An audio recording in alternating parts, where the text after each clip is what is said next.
आज हम एक्सेल में बताने वाले हैं। एक्सेल में जैसे कि पेन है, कॉपी है, बुक है या कंप्यूटर है, किसी का भी अगर प्राइस जैसे कॉपी का प्राइस मान लो 10 रुपया है, मान लीजिए कॉपी का प्राइस कितना है 10 रुपया। अब मान लो कॉपी हमें 20 कॉपी लेना है, मान लीजिए 20 रुपया, ठीक है। तो अगर 20 रुपया लेंगे तो 10 रुपया अपन एक कॉपी का कीमत है, तो 20 कॉपी का कीमत कितना होगा, तो दोनों को क्या करते हैं, गुणा करते हैं। तो सबसे पहले क्या हुआ, बटन प्रेस करेंगे, बराबर बटन प्रेस करेंगे ऐसे।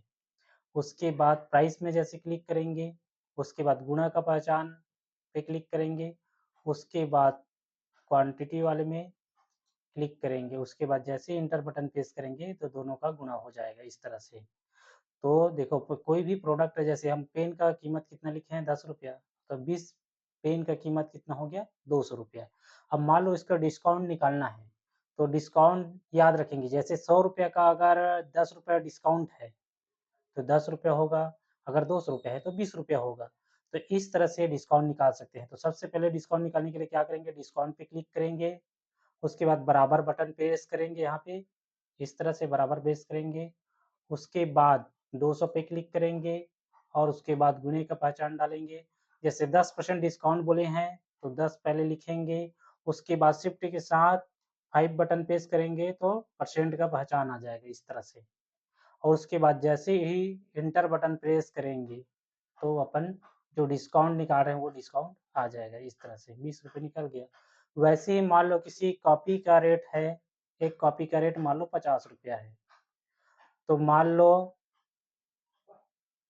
10 कॉपी का रेट कितना होगा। तो वैसे ही सेम, अगर एक बार फार्मूला इधर लगा चुके हैं तो दोबारा लगाने की ज़रूरत नहीं है, बस इसको क्लिक करेंगे और नीचे की ओर सरका देंगे इस तरह से। तो 50 दहा 500 हो जाएगा। वैसे ही अगर चाहो तो इधर एक बार फार्मूला लगा लिए हैं तो दोबारा फार्मूला लगाने की ज़रूरत नहीं है। अगर यहाँ लगाते हैं 10% ही रहेगा तो बस सरकाना बस है, इस तरह से आ गया। ठीक 10% के हिसाब से आया है। और मान लो किसी बुक का कीमत है, एक बुक का कीमत मान लो 150 रुपया है, ठीक। और इसको लेना चाह रहे हैं मान लो 40।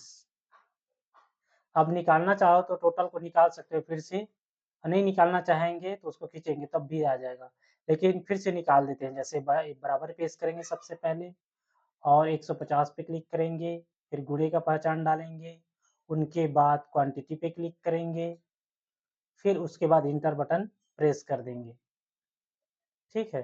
अब डिस्काउंट निकालने के लिए क्या करेंगे, सबसे पहले बराबर बटन प्रेस करेंगे, उसके बाद टोटल अमाउंट पे क्लिक करेंगे, फिर गुणे का पहचान डालेंगे, उनके बाद शिफ्ट के साथ परसेंट बटन पे क्लिक करेंगे। तो उससे पहले क्या करेंगे, 10% बोल रहे हैं तो पहले 10% 10 लिखेंगे, उसके बाद शिफ्ट के बाद 5 बटन प्रेस करेंगे, फिर इंटर बटन प्रेस करेंगे इस तरह से। और वैसे ही मान लो कंप्यूटर का रेट है, एक कंप्यूटर का रेट है मान लो 20,000,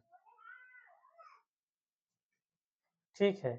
और मान लो 2 कंप्यूटर लेना है तो 2 लिखेंगे, उसके बाद इन दोनों को गुणा करते हैं मान लो, तो बराबर प्रेस करेंगे, 20,000 में क्लिक करेंगे, फिर गुणा, फिर 2 पे क्लिक करेंगे, फिर इंटर बटन प्रेस करेंगे इस तरह से, हो गया।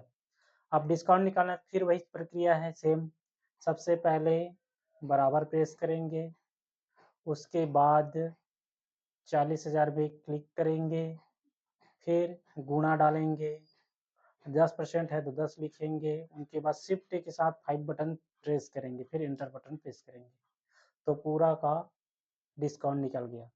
देखो अब मान लो यहाँ पे टोटल डिस्काउंट हमें कितना मिला ये जानना चाहते हैं मान लो यहाँ से, तो क्या करेंगे, ऑटो सब में क्लिक करना है यहाँ पे, ये है, उसके बाद इंटर बटन प्रेस कर देंगे, तो हमें कितना छूट मिला, 4,670 रुपया। देखिए यहाँ पे इसका टोटल लाना है तो पहले सबसे पहले क्या करेंगे, मर्ज है 1 2 3 4, ये 4 जो सेल है वो क्या है, मर्ज है। तो मर्ज है उसको एक बार पूरा बराबर कर लेते हैं, ठीक। हमें फिलहाल इतना तीनों को बस मर्ज करना है ऐसे। और यहाँ पे